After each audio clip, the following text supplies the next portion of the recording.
నమస్తే welcome to our channel నేను సిరి ఇప్పుడున్న టైంలో చూస్తుంటే సుహాస్ సినిమా వస్తుందంటే ప్రతిసారి అందరు ఈగర్గా వెయిట్ చేస్తూనే ఉంటారు. అంటే తన సినిమాలు తను ఎంచుకునే కథలు చాలా స్పెషల్గా ఉంటాయి, ప్రతి ఒక్కరిని ఆకట్టుకునేలాగా ఉంటాయి. ఇంకొకటి ఏంటంటే అందులో ఒక స్టోరీ లైన్ అందులో కంపల్సరీ ఆలోచించే విధంగా ఉంటుందన్నమాట.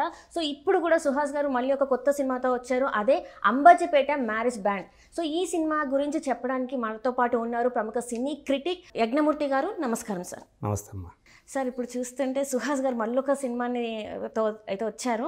సో ఈ సినిమా కూడా ఫస్ట్ నుంచి కూడా సుహాస్ తీస్తున్నాడు అంటే కథ పరంగా చాలా ఉంటుంది, ఏదో ఒకటి ఉంటుంది, ఇంపార్టెన్స్ ఉంటుంది కాబట్టి తను ఇలాంటి స్టోరీస్ తీసుకుంటారు. సో ఈ సినిమా గురించి చాలామంది వెయిట్ చేస్తున్నారు. సో నిన్నైతే ప్రీమియర్స్ పడ్డాయి.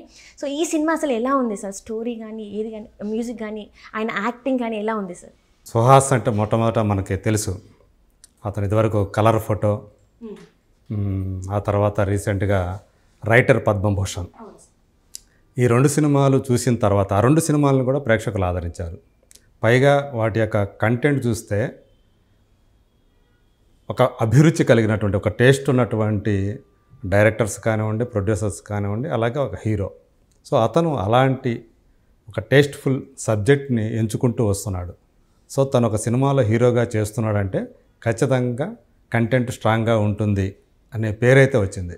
సో ఇప్పుడు అంబాజీపేట మ్యారేజ్ బ్యాండ్ టైటిల్ చూస్తేనే ఇంట్రెస్టింగ్గా అనిపిస్తూ ఉంది. సో అంబాజీపేట అనే ఒక గోదావరి జిల్లాలకు సంబంధించినటువంటి ఒక ఏరియా, అమలాపురం దగ్గరలో ఉండేటువంటి ఏరియా. సో దాన్ని బ్యాక్డ్రాప్గా తీసుకొని ఈ సినిమాని దుష్యంత్ కటికనేనని చెప్పి ఒక కొత్త దర్శకుడు, సో అతను ఈ సినిమాని తీశాడు. అతను కూడా అదే ఆ ప్రాంతానికి సంబంధించిన వ్యక్తి. సో తనకి అంటే తను చూసినటువంటి సంఘటనల్ని బేస్ చేసుకొని స్టార్టింగ్లోనే ఇది యథార్థ సంఘటనలతో రూపొందించిన సినిమా అని చెప్పేసి వేశారు. సో అలా అతను చూసినటువంటి సంఘటనలు బేస్ చేసుకొని ఈ కథని అల్లుకున్నాడు అనమాట. సో సినిమా చూస్తే ఇది ఇద్దరు కవల పిల్లల కథ.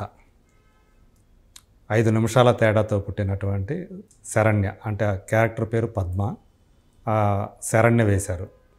శరణ్య మనకు తెలుసు, ఫిదాలో సాయి పల్లవి అక్కగా చేసిన అమ్మాయి. ఈ మధ్యకాలంలో మంచి మంచి పాత్రలు చేస్తూ వస్తున్నారు ఆమె. మార్టిన్ లూథర్ కింగ్లో హీరోయిన్ క్యారెక్టర్గా కూడా చేశారు ఆమె. సో ఆమె అక్క అయితే తమ్ముడు, సో మళ్ళీ ఆ క్యారెక్టర్ని సుహాస్ చేశాడు.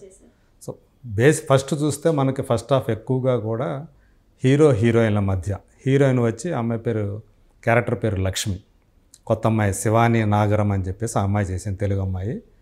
సో వీళ్ళిద్దరి యొక్క లవ్ స్టోరీగా కనిపిస్తుంది.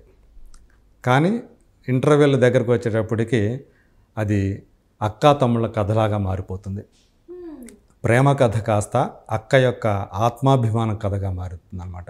సో ఆ అక్కకి ఎందుకు ఆత్మాభిమానం దెబ్బతింది. సో ఆ ఊరి మోతుబరి ఎవరైతే ఉన్నాడో భూస్వామి, అతను వెంకట్, అతని క్యారెక్టర్ పేరు. సో ఆ క్యారెక్టర్ని మలయాళీ యాక్టర్ చేశాడు, నితిన్ ప్రసన్న అని చెప్పేసి. సో మనకి వచ్చాడు అది కొత్త అతని కింద లెక్క. సో అతను అంటే కుల అహంకారంతో, అట్లాగే ఊళ్ళో వాళ్ళందరికీ అప్పులు ఇచ్చేసి వాళ్ళ దగ్గర నుంచి 7 రూపాయల వడ్డీలు 10 రూపాయల వడ్డీలు లాగేటటువంటి వ్యక్తి అనమాట. సో అతని ఎలా ఈ కుటుంబాన్ని మీద అంటే అణిగిమణిగి తనకి అందరూ ఉండాలి అని చెప్పేసి అతని మనస్తత్వం ఆ అమ్మాయి ఆత్మాభిమానాన్ని ఎలా దెబ్బతీసింది, ఆ అమ్మాయిని అతను ఎందుకు అవమానించాడు. సో ఆ అవమానం తట్టుకోలేక ఆమె ఏం చేసింది, ఏం పోరాటం చేసింది, ఆ పోరాటానికి తమ్ముడు మళ్ళీ ఎలా సహకరించాడు, ఎలా స్పందించాడు, అక్క జరిగిన అన్యాయానికి అతను ఎలా బదులు తీర్చుకున్నాడు అనేది కథ అన్నమాట, ప్రధానమైనటువంటి కథ. అంటే ఇక్కడ చూస్తున్నట్టయితే సుహాస్ గారు తీసుకున్న స్టోరీస్ కూడా ఎప్పుడు కూడా యూనిక్గా ఉంటాయి. అంటే ప్రతిసారి కూడా ఒక హీరోగా 4 ఫైట్లు చేసేసి 4 డైలాగులు చెప్పడం కాకుండా అందులో సెంటిమెంట్ ఉంటుంది, లవ్ ఉంటుంది, రివెంజ్ ఉంటుంది. మనం ఇంతకుముందు కూడా చూసాం హిట్ 2లో చూసుకుంటే ఒకలాంటి నెగిటివ్ షేడ్ ఉన్న క్యారెక్టర్ చేశాడు, ఒకలాంటి నెగిటివ్, అందులో నెగిటివ్ రోల్. సో ఇట్లా తను ఎంపిక చేసుకున్న ప్రతి ఒక్క క్యారెక్టర్ కూడా యూనిక్గా ఉంటుంది. సో ఈ సినిమాలో కూడా అంటే మీరు అన్నారు ఇందాక ట్రూ ఈవెంట్స్ మీద బేస్ సత్యసాయి ఉంది అని చెప్పేసి. సో ఇంకా అందులో ఆయన మామూలుగానే మంచి యాక్టర్, సో మంచిగా ఎమోషనల్ పండించి ఉండొచ్చు. సో డైరెక్టర్ విషయానికి వస్తే సార్, ఈ డైరెక్టర్ అంటే ఇంతకుముందు సినిమాలు అయితే మనం చూడలేదు, ఇదే తన ఫస్ట్ ఫిల్మ్. అంటే ఎట్లా ఉన్నాయి సార్, తన డైరెక్షన్ ఎలా ఉంది అసలు ఈ సినిమాది? అతను ఆ కథ అల్లుకున్న విధానం కానివ్వండి, అంటే ఒక మ్యారేజ్ బ్యాండ్ని తీసుకున్నాడు. సో ఆ మ్యారేజ్ బ్యాండ్ ఊళ్ళలో మనకు తెలుసు కదా. సో ఏదైనా కార్యక్రమం వచ్చిందంటే పెళ్ళిళ్ళు కానీ ఇంకోటి కానీ వచ్చిన శుభకార్యాలు వచ్చినా కానీ ఆ శుభకార్యాలు కానీ మేళతాళాలు అనేవి, మనకు మేళాలు అనేవి కంపల్సరీగా ఉండేటువంటి వ్యవహారం. సో అట్లా ఒక మ్యారేజ్ బ్యాండ్ని, దాని పేరే అంబాజీపేట మ్యారేజ్ బ్యాండ్, దానిని నిర్వహించే ఒక గ్రూపు. ఆ గ్రూప్లో మెంబర్గా మనకి సుహాస్ క్యారెక్టర్ కనిపిస్తుంది. సో వాళ్ళ అక్కయ్య టీచర్. ఆ టీచర్ని ఈ మోతుబరి ఎవరైతే ఉన్నాడో భూస్వామి ఎవరైతే వెంకటో, అతని వల్లే ఆమెకు ఉద్యోగం వచ్చింది అని చెప్పి వాళ్ళిద్దరి మధ్య అక్రమ సంబంధం ఉంది, అందు గురించే ఆమెకు ఆ ఉద్యోగం వచ్చిందనే ప్రచారాన్ని వీళ్ళే చేస్తారనమాట. సో దాని మీద ఆమె పోరాటం చేస్తుంది. దాని మీదే ఆమె అతని గురించి ఎవరైతే ఆ వెంకట అనే అతను ఉన్నాడో, సో అందరినీ కూడా సప్రెస్ చేస్తూ ఊళ్ళో వాళ్ళందరినీ కూడా అణిగిమణిగి ఉండాలని ప్రయత్నం చేస్తాడో, అతని వల్లే ఆమె చాలా అవమానం ఎదుర్కొంటుంది. ఈ సీన్లన్నిటిని కూడా అతను తీసిన విధానం ఏదైతే ఉందో అవి బాగా ఆకట్టుకుంటాయి. ఈవెన్ ఫస్ట్ హాఫ్లో హీరోల మధ్య ఆ లవ్ ట్రాక్కి హెయిర్ సెలూన్ని ఉపయోగించుకున్న విధానం కూడా చాలా ముచ్చటగా అనిపిస్తుంది. అంటే సాధారణంగా హెయిర్ సెలూన్లు మంగళవారం రోజు క్లోజ్ చేస్తారు. సో ఆ క్లోజ్ అయినటువంటి ఆ రోజే వీళ్ళిద్దరూ ఆ సెలూన్ తెరిచి లోపల, బయట ఏమో క్లోజ్ అవుతుంది. లోపల ఉండి వాళ్ళిద్దరి మధ్య క్యూట్ ఉంటుంది. మళ్ళీ అక్కడ కూడా ఎక్కడ కూడా అసభ్యతకు అశ్లీలతకు తావు లేకుండా వాళ్ళిద్దరి మధ్య ఆ ప్రేమ సన్నివేశాన్ని కూడా ఎక్కువగా డైలాగ్స్ రూపంలో, సో ఎలా ఉంటుంది, కొత్తగా ప్రేమలో పడిన వాళ్ళు ఎలా ఉంటారు, వాళ్ళ మధ్య ఆ బంధం ఎలా ఉంటుంది, సో ఆ రొమాన్స్ ఎలా ఉంటుంది అనే దాన్ని కూడా చాలా క్యూట్గా అతను చూపించాడు. సో ఆ విషయంలో డైరెక్టర్ని అప్రిషియేట్ చేయాలి. ఈవెన్ ఏదైతే ఆ అమ్మాయి శరణ్య క్యారెక్టర్ పద్మ ఎదుర్కొంటుందో ఒక అవమానాన్ని, స్కూల్లోనే అతను విలను ఆమెని పరాభవిస్తే ఆ పరాభవానికి ఆమె ఎలా తల్లడిల్లిపోతుంది. సో ఆమెను ప్రేమించిన ఇంకొక అబ్బాయి, అతను హీరో స్నేహితుడే. సో అతను ఏం చేశాడు, అప్పుడు అతను ఎలా స్పందించాడు, ఇలాంటి సీన్లన్నింటిని కూడా అతను రాసుకున్న విధానం. అంటే ఆ అమ్మాయి పద్మ అనే అమ్మాయిని ఆమె గోడల మీద ఎక్కుతూ ఉంటుంది అనమాట. కొంతమంది కావాలని ఆకతాయి పిల్లలు, వీళ్ళిద్దరి మధ్య వెంకట్ పద్మ మధ్య ఏదో ఉంది అని చెప్పేసి వాళ్ళ అక్రమం అంటే గోడల మీద రాతల ద్వారా చేస్తూ ఉంటే బొమ్మలేసి అసహ్యంగా, ఇతను ఆమెను మూగగా ఆరాధిస్తూ మౌనంగా ఆరాధిస్తూ ఎలా ఆమెను ఒక సందర్భంలో కాపాడుకున్నాడు. ఇవన్నీ కూడా అతను తీసిన విధానం మంచిగా ఆకట్టుకుంది. కాకపోతే కొన్ని సీన్లో, అంటే ఫస్ట్ టైం డైరెక్టర్ కాబట్టి అతను ఇదివరకు షార్ట్ ఫిల్మ్స్ తీసినటువంటి అతను. సో కొన్ని సీన్లలో సపోజ్ ఒక హెయిర్ కట్ చేయాలి ఒక చిన్నపిల్లాడికి లేదంటే విలన్కి. సో ఆ హెయిర్ కట్ చేసే విధానంలో, మామూలు హెయిర్ కట్ చేస్తే చిన్నపిల్లలకి ఎలా చేస్తారు, మొత్తం నిండుగా దగ్గరగా కొట్టేస్తారు. అలా కాకుండా ఎలా ఉందో జుట్టు అలాగే ఉంటుంది అతను క్రాఫ్ట్ చేసిన తర్వాత కూడా. ఇలాంటి చిన్న అవి పక్కన పెడితే మిగతా అంతా కూడా అన్ని విషయాల్లో కూడా అతను చాలా మెచ్యూరిటీగానే సినిమాని తీశాడని చెప్పచ్చు. క్లైమాక్స్ని కూడా ఎమోషనల్గా తీశాడు. కాకపోతే అతను ఆ క్లైమాక్స్ చివరికి విలన్ పాత్రకి ఏదైతే అతను ముగింపు ఇచ్చాడో అది కొంచెం అసమంజసంగా ఉంటుంది. అంటే కొంచెం అన్యాచురల్గా అనిపిస్తుంది. బట్ అయినప్పటికీ కూడా కన్విన్సింగ్గా ఉంటుంది అది. సో అది తప్పితే మిగతా అంతా కూడా అతను డైరెక్షన్ బాగా చేశాడని చెప్పాలి. మళ్ళీ ఒక తెలుగు చిత్రసీమకి మంచి దర్శకుడు దొరికాడు అనే నమ్మకాన్ని అనే అభిప్రాయాన్ని అతను కలిగించాడు. సో అలాగే మ్యూజిక్ అంటే ఎలా ఉంది సార్? శేఖర్ చంద్ర అతను ఎప్పటి నుంచో దాదాపు 2 దశాబ్దాల నుంచి అతను పోరాటం చేస్తున్నాడని చెప్పాలి. ఎక్కువగా థ్రిల్లర్స్కి అతను సంగీతం అందించాడు. ఒక చిన్న సినిమాల నుంచి మీడియం బడ్జెట్ సినిమాలకు అందిస్తూ వచ్చాడు. కానీ అతనికి సరైన బ్రేక్ ఎంతవరకు రాలేదు. సో ఈ సినిమాలో మాత్రం అతని మ్యూజిక్ పెద్ద ఎసెట్ సినిమాకి. ఆ టైటిల్ సాంగ్ కానివ్వండి, అంబాజీపేట మ్యారేజ్ బ్యాండ్ అనేది, అలాగే గుమ్మ అనే ఒక సాంగ్, అవి బాగా పాపులర్ అయిపోయాయి. ఆ పాటల్లో మామూలుగా సుహాస్ డ్యాన్సర్ కాదు, కానీ అతను వేసిన డ్యాన్స్ కూడా నచ్చేటట్లుగా అందరికీ నచ్చింది.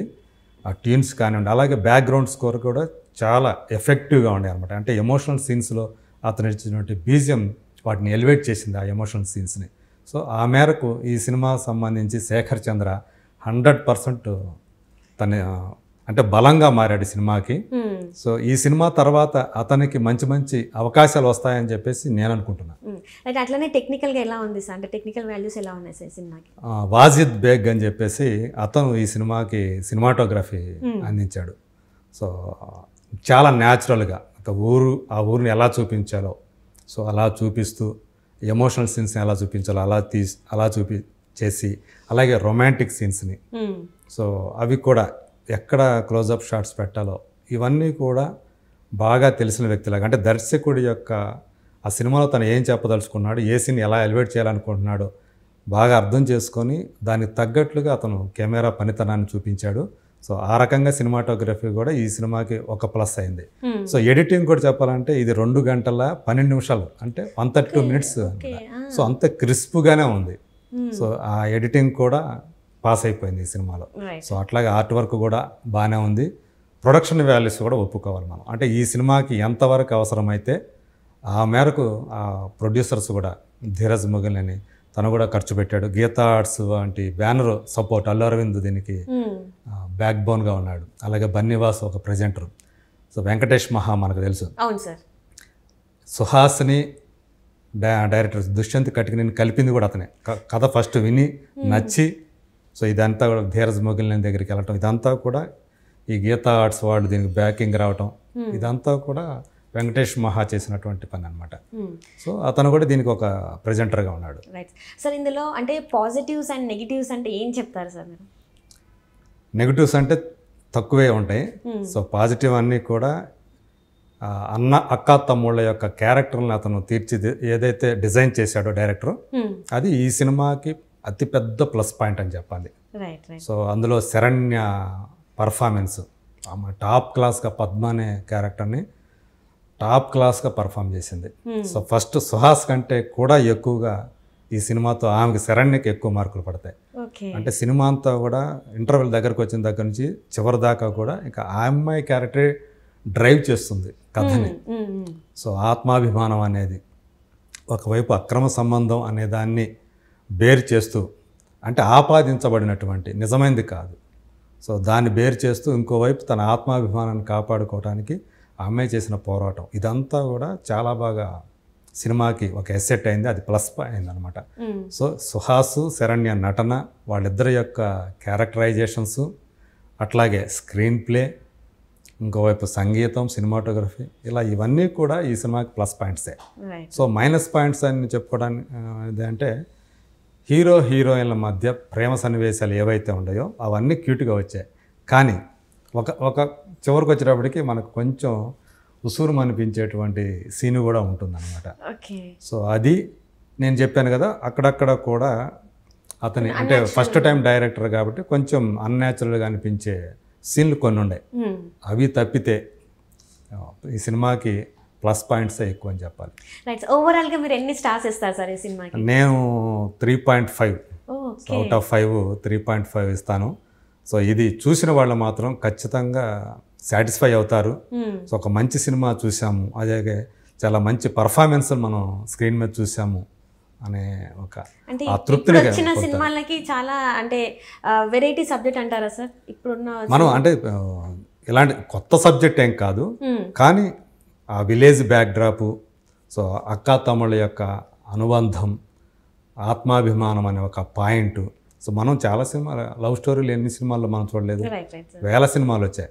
ఇందులో ఆ కొత్తదనం అనేది లవ్ స్టోరీలో ఏం లేదు. కానీ ఇక్కడ ఏదైతే ఆత్మాభిమానం అనే ఒక పాయింట్ తీసుకున్నాడో, ఒక అమ్మాయి ఆత్మాభిమానం, అది ఈ సినిమాకి భిన్నంగా మార్చింది ఈ సినిమాని. సో అట్లాగే శరణ్య అనే అమ్మాయి యొక్క క్యాస్టింగ్ కూడా ఆ పాత్రకి తీసుకోవటం, వేరే వాళ్ళు చేస్తే ఎలా ఉండేదో మనకు తెలియదు, కానీ పర్ఫెక్ట్గా క్యారెక్టర్గా సూట్ అయిపోయింది. సో అట్లా బాగుంది. Right sir. Right. Thank you so much sir. Thank you.